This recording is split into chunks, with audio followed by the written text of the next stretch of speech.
7 de la mañana con 40 minutos. A esta hora, Licenia amigos, estamos saludando con Diego Paul Saldumbide, gerente del CIES, Centro de Investigaciones y Estudios Sociales, para hablar y seguir analizando los resultados que nos deja este proceso del domingo 7 de febrero. Diego Paul, ¿cómo está? Muy buenos días. Les saludamos Licenia Espinel y Alexis Moncayo. ¿Cuáles son? Conversábamos con usted el domingo, pero después de lo sucedido, desde el domingo en horas de la noche hasta el día de hoy y todos los acontecimientos que hemos vivido, ¿cuál es la reflexión que hace usted a esta hora de lo que ha sido el resultado electoral y las primeras impresiones y reacciones de los actores y candidatos a la presidencia de la República? Bienvenido, buenos días. Buenos días, estimados de Radio Escuchas. Buenos días, Alexis, Licenia. La primera reflexión que me deja este proceso electoral es que, en primer lugar, el mundo político, o más bien dicho, la vida, no es en blanco y negro. Me explico. Se ha configurado una serie de campañas pro-correísmo y anticorreísmo, como si es que las elecciones que tuvieran o las posibilidades que tuviera la sociedad son únicamente estas dos tendencias, cuando en realidad en el medio hay un espectro sumamente grande, un espectro que fue ocupado, yo diría, por parte de la votación de Yacu Pérez, al igual que por la votación de Javier Herbas, que era precisamente quien no decide configurarse en ninguno de estos dos extremos de los que se habla en el mundo de lo político. Frente a esto, vemos que pese a que existía esa serie de matices, los políticos, todos, incluidos Yacu Pérez, Javier Herbas y Guillermo Lasso, se empeñan en configurar esta propuesta a la ciudadanía como si es que la opción electoral fuera una dicotomía. Diego, ¿qué posibilidad hay? Buenos días, de saluda Licenia. ¿Qué posibilidad hay de que se configure este supuesto fraude que reclama el señor Yacu Pérez y que paralelamente diga que una vez que se revisen los votos y se acepta eso por parte del Pleno del CNE, la revisión de votos en las provincias que él ha planteado, y si el resultado no le favorece, los va a aceptar? ¿Y qué sentido tiene entonces esta serie de denuncias que ha puesto tanto en la Contraloría como en la Fiscalía e incluso en contra de observadores internacionales porque no está conforme con el resultado de las elecciones en primera vuelta? Si bien no existen, si bien está en todo el derecho de presentar cualquier tipo de denuncia, el inconveniente es precisamente la autoridad electoral. La autoridad electoral ha sido muy cuestionada por todas sus acciones, particularmente durante este proceso electoral, no únicamente en relación al conteo de votos, sino ante la inscripción de candidatos, hasta la censura de publicidad, la no participación de otros candidatos, etcétera, etcétera, etcétera. Esto configura un escenario en el que es posible desconfiar. Sin embargo, nuestro sistema electoral, al ser un conteo de votos ciudadano, es bastante robusto. No quiero decir que sea completamente infalible, pero sí es muy difícil establecer una serie de artimañas que vayan en contra de la expresión popular. Me refiero al momento del conteo del voto. De todas maneras, si es posible, sobre todo en lugares pequeños, sería viable, pero aún ante este escenario de posibilidad, toda denuncia debe ir respaldada de pruebas. Y esas pruebas no han sido presentadas. La prueba es que no tienen pruebas. En lógica se llama reducción al absurdo. P y no P me permite concluir casi cualquier cosa. Sin embargo, es necesario establecer cuáles son estos elementos, precisamente para demostrar un posible fraude. También tiene mucho que ver la relación de los otros actores, particularmente de Guillermo Lasso, que 4 años atrás clamaba exactamente lo mismo, presentó un montón de cajas con las supuestas pruebas y el momento de la presentación recordaremos que inclusive las cajas estaban vacías. Eso es parte del debilitamiento del sistema. Y ese sistema político que ha sido descompuesto sistemáticamente en los últimos años. Por eso la posibilidad esta de fraude no es tanto en sí del fraude o no, sino es este abono a la desconfianza del sistema político y obviamente a las autoridades, que sean o no sean de nuestro agrado, que estén conformadas por partidarios del mismo señor Pachacuti, del mismo señor Yacu Pérez, o afines a Guillermo Lasso, siguen siendo las autoridades, precisamente. Entonces, aquí lo que nos toca como ciudadanía sí es exigir ese respeto a nuestra voluntad. Cabe inclusive la posibilidad de un reconteo de votos, aunque las causales, por lo menos en lo que está establecido en nuestra legislación, no dicen por desconfianza de los participantes. De los actores políticos. Exactamente. Sin embargo, sí sería potestad de las autoridades como tal propiciar un reconteo, el cual sería muy importante, necesario, para quitar cualquier vicio de duda y ante todo para continuar. Pero hay algunos antecedentes, Diego Paul. Uno es el hecho de que, si bien, y usted ya lo ha manifestado claramente, cuál es el mapeo del Consejo Electoral, a quienes responden los actuales consejeros, el framing que ha construido Yacu Pérez es que desde Bélgica Correa está manipulando al CNE. Me imagino que será por influjo psíquico que lo está haciendo, ¿no? Porque no tiene ningún aliado metido ahí adentro. Pero él ya está construyendo nuevamente ese relato de que es Correa el que está detrás del fraude. Eso lo primero. Lo segundo, ¿qué es lo que se puede esperar como resultado de la reunión que han manifestado van a tener el día de hoy Guillermo Lasso y Yacu Pérez? Y eso es algo rarísimo además, porque Yacu Pérez pide hablar con la persona a la que supuestamente le estaba acusando en primer lugar de ser quien estaba haciendo fraude, ¿no? Que es Guillermo Lasso. Además, le meten en la pelea a Correa tomando en cuenta de que su candidato se disparó el mismo domingo con el 32%. Entonces, ¿cómo entender esos juegos y cuál sería el resultado de la reunión del día de hoy? El inconveniente es lo que empezaba diciendo yo al inicio de esta entrevista. Es esa idea de dicotomía política, es esa idea de correísmo, anticorreísmo, que puede ser bastante útil electoralmente, inclusive para alcanzar escaños en la Asamblea Nacional y obviamente también a nivel provincial. Sin embargo, la ciudadanía está muy cansada, no están leyendo a la ciudadanía, no están conversando con la sociedad directamente, varios grupos políticos, no solo los que tú mencionas, y plantean una vida o una posibilidad de blanco y negro, correísmo, anticorreísmo, cuando en realidad es mucho más grande el espectro. Y por eso la necesidad de unirse como un solo frente, como un solo bloque, ante el correísmo como tal, cuando en realidad, sí, sigue siendo una fuerza política muy importante. Yo considero, habría que analizar más y sobre todo investigar más. Yo considero que los votos que permiten alcanzar el 32% no únicamente son del correísmo, sino también tienen que ver con el propio desarrollo de la campaña en el que los candidatos, tanto Arauz como Rabascal, llegaron también a otros sectores. Frente a una anticorreísmo, a una opción anticorreísta bastante diluida, pero además también dispersa.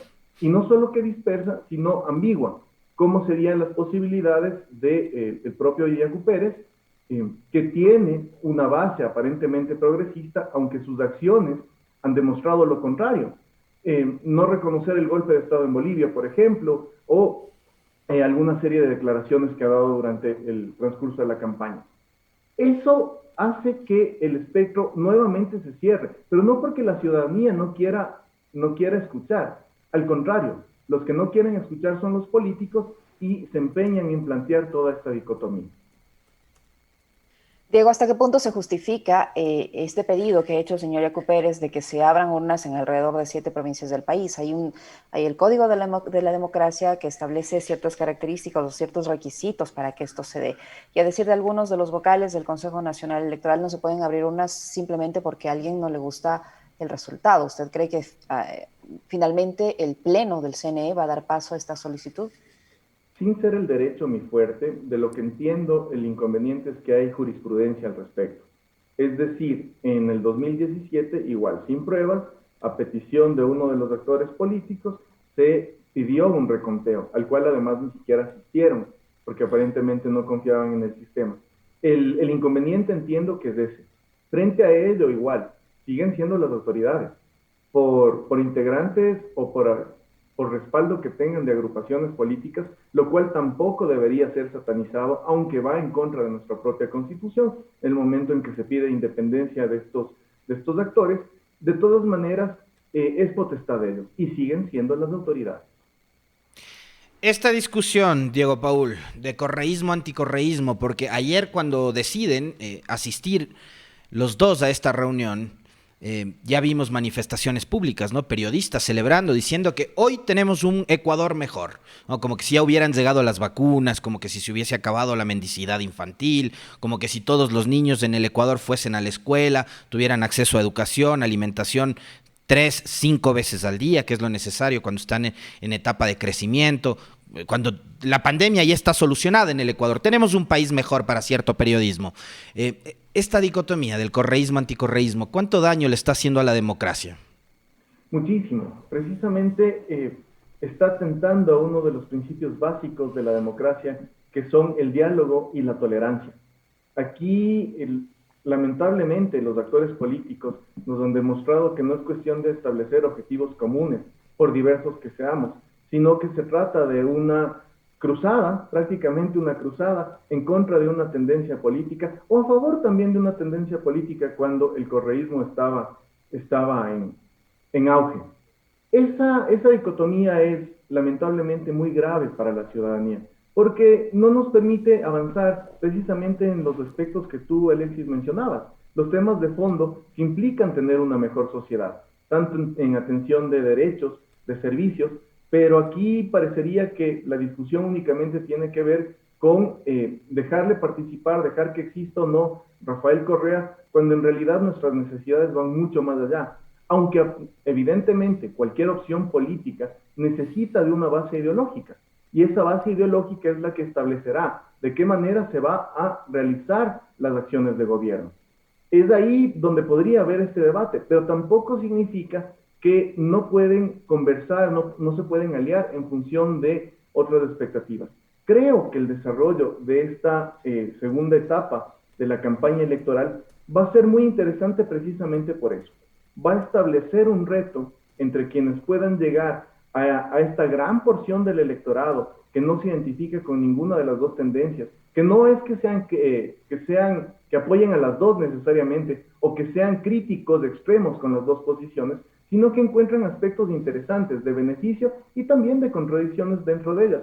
Pero por eso mismo necesitan establecer los actores políticos una conversación directa, real, sincera con esta porción del electorado. El gran reto va a estar en esta segunda vuelta precisamente en eso, en establecer quienes puedan, pero evidentemente, por lo menos desde quienes tratan de formar esta coalición, uniendo al agua y el aceite, veamos qué tanto les alcanza esta definición de discurso político que están eligiendo para la segunda vuelta. ¿Y qué tan importante va a ser, Diego, para la campaña en la segunda vuelta electoral este argumento, de la lucha contra el correísmo, impedir que vuelva el correísmo? Tomando en cuenta que incluso un candidato que tiene una importante votación, como es el caso del señor Hervas, que se había mantenido al margen de involucrarse en esta corriente de los que están a favor o en contra del correísmo o en contra del expresidente Correa, que ya está fuera del país varios años y que ya no vive acá, que mantener esa obsesión, se ha mostrado en las últimas horas partidario de esa corriente en contra del correísmo, dando así su real cara en la política. ¿Y qué tan valioso va a ser ese argumento en la campaña electoral? Se le quiere dar un peso más grande del que numéricamente tendría. Lo hablo a partir de los estudios que hemos realizado en los últimos años en el Centro de Investigaciones y Estudios Especializados. Sí es importante. Sin embargo, no es monolítico. El propio anticorreísmo no es uniforme, no es homogéneo. Su objetivo es precisamente cuestionar cualquier posibilidad de aparición política de Rafael Correa o de su estructura política en cualquier condición de gobierno. Pero al no ser homogéneo ni monolítico, lo que existe es una dispersión. Ahora, ¿qué es lo que ocurre con dispersión esto? Perdón que le interrumpa, Diego Paul, pero es dispersión que se vio reflejada en 15 candidaturas, ¿no? Ahí está el anticorreísmo. 15 candidaturas que además no logran consolidarse. 14 candidaturas no pasan del 2%. O sea, además hay esos inconvenientes. Y no necesariamente son los contra. Me refiero a los contra quienes han votado por estas otras 14 candidaturas que prácticamente pasan desapercibidos. ¿Cuál es el inconveniente acá? Nuevamente, los políticos no están conversando con la gente. Y eso establece también obtener objetivos políticos, es decir, de gobierno, de posturas frente a lo que se espera como país, más allá de una coyuntura electoral. El caso de Javier Hervas a mí me parece paradigmático, muy interesante, cómo mantiene un discurso atado directamente a posturas fuertes, como su postura ante el aborto, por ejemplo, o ante activismo LGBTI. Mantiene una postura fuerte, radical, muy directa, que logra simpatizar con cierta porción del electorado. Sin embargo, en esos aspectos políticos, si bien no es que estaba ni en contra ni a favor ni de Correa ni del señor Lasso, quienes eran las figuras más grandes, pero conforme va avanzando la campaña, establece ya una primera dicotomía con Guillermo Lasso, quien además le responde, y el momento en que le responde le da esa posibilidad de aparición y de notoriedad. Y luego finalmente también ya establece diferencias mucho más grandes con el correísmo, y también cobra oxígeno o cobra un mayor vuelo a través de la respuesta del propio Rafael Correa. Esto le permite establecer esta porción de votación de esta parte del electorado que no es ni correísta ni anticorreísta, que puede tener sus fundamentos muy bien establecidos, que puede tener unas expectativas políticas también muy grandes. Sin embargo, lo que le permite es capitalizar el 16%, que no es nada despreciable, de la población electoral en general. De todas maneras, este triunfo o este aparente triunfo, recordemos que no necesariamente ganar una elección significa tener un triunfo político. Entonces, el pasar de 0 a 16% en menos de 3 semanas, lo cual es un triunfo muy importante, se diluye el momento en que él hace declaraciones ya tomando una postura. No es pecado tomar una postura. El tema es cómo estaba presentando su propia alternativa política, como una nueva manera de hacer política, inaugurándola con el vamos a unirnos en contra de. El momento en que establece esta posibilidad, lo que hace es develar que su objetivo era electoral, más no político. Y este objetivo político, contrario a establecer una posibilidad de hacer algo diferente, que era su promesa, lo que hace es unirse a demostrar que es parte de esta organización de, nuevamente, dicotomía. Entre el bien y el lo mal, manifestaba Hervas en una de alcanzaba sus intervenciones en medios de comunicación esta semana, simplemente para contextualizar lo que nos está diciendo en este momento Diego Paul Saldumbide. Hervas, que digamos ya toma una postura después de la primera vuelta, dice se logró el primer objetivo. ¿Cuál era el primer objetivo? Evitar que el correísmo gane en primera vuelta. Simplemente como para nuevamente ratificar lo que estaba señalando Diego Paul Saldumbide. En efecto. Y ese nuevamente es el inconveniente. O sea, ojo, es completamente legítima esa postura de parte de él. Nuevamente, no caigamos en la satanización de argumentos políticos, por diferentes que sean a los que nosotros creamos. Al contrario, seamos lo suficientemente maduros para poder establecer diálogo. El gran inconveniente en este momento es qué postura establecería esa posibilidad. Y habrá que ver cómo se desarrolla la campaña. Pero hasta el día de hoy, 12 de febrero, 7:58 de la mañana, lo que está haciendo este grupo que procura llegar a la segunda vuelta a través de una u otra candidatura, lo que está haciendo es demostrando esa necesidad de nuevamente plantear una dicotomía. Y esa fractura social todavía no se ha curado al interior de nuestras familias, de nuestros grupos de trabajo, de nuestros grupos de colegas, de nuestros compañeros de estudios. Esa dicotomía ha pasado una fractura muy grande, en la que prácticamente es prohibido en algunos espacios hablar de política, cuando en realidad tenemos todo el derecho a expresar nuestras ideas por diferentes que sean, pero el resultado ha sido una gran desunión en parte de estos grupos. Diego, pero no existe una especie de engaño por parte del señor Hervas a sus seguidores, a sus militantes, porque como usted decía, se presentó como una candidatura nueva, de gente nueva, con una visión mucho más amplia de inclusión, y resulta que al final del día es uno más de los que está en esta división de correísmo y anticorreísmo, que no le hace nada bien al país, porque yo le quisiera enfatizar en que tanto los correístas como los no correístas son ecuatorianos, tienen los mismos derechos, las mismas responsabilidades, aportan de igual manera en el desarrollo del país a través de sus impuestos, de su trabajo, y todos tienen el mismo derecho. Yo no entiendo hasta cuándo van a mantener esta división de correístas y no correístas, como que los correístas fueran lo peor y los anticorreístas fueran lo mejor, porque no es así. todos somos ciudadanos, todos somos ecuatorianos y yo creo que todos necesitamos tener un país mejor. En ese sentido, el señor Herbas se presentó como algo distinto y eso impulsó la gran votación que tuvo, pero finalmente es parte de lo mismo. No me atrevería a calificarlo en aspectos de engaño, de bueno o de malo, esta postura o este cambio radical que tiene en el discurso el señor Javier Herbas. Sin embargo, yo creo que es necesario recordar que los votos no son endosables, y no son endosables precisamente por eso, porque es el ejercicio de expresión de confianza en determinadas candidaturas en un día específico. Y ahí podríamos encontrar nosotros, desde el análisis, contradicciones entre lo que planteaba para la parte electoral a lo que plantea este momento como el nuevo objetivo electoral y también el objetivo político. Pero precisamente, si es que hablaba de una posibilidad de hacer una nueva política, de no ser parte del reparto, de no ser parte de las componendas, tenía aparentemente una hoja de vida que le permitía hacer eso. A través de estas declaraciones tampoco es que se condena como tal, tampoco es que llegue a ser completamente contradictorio, y eso también hay que respetar. Sin embargo, veamos qué opina su votación en este momento. Cuando planteo que el voto no es endosable, es precisamente por esa posibilidad que tiene el ciudadano de contrastar ideas, propuestas, pero sobre todo afinidad emocional, afinidad emotiva con los posibles representantes. Ahí va a estar la diferencia y ahí vamos a ver cuál es el resultado final. Diego Paul, ¿cómo interpretar también aquellos mensajes de que si gana X candidato lo que va a pasar es que no solo es que va a regresar el correísmo, sino que van a emprender la venganza en contra de quienes han gobernado estos 4 años? Ya decía yo hace un momento en el comentario, pasamos del discurso de vamos a hacer Venezuela, nos van a quitar una de las 2 vaquitas, ahora vamos con el tema de la venganza.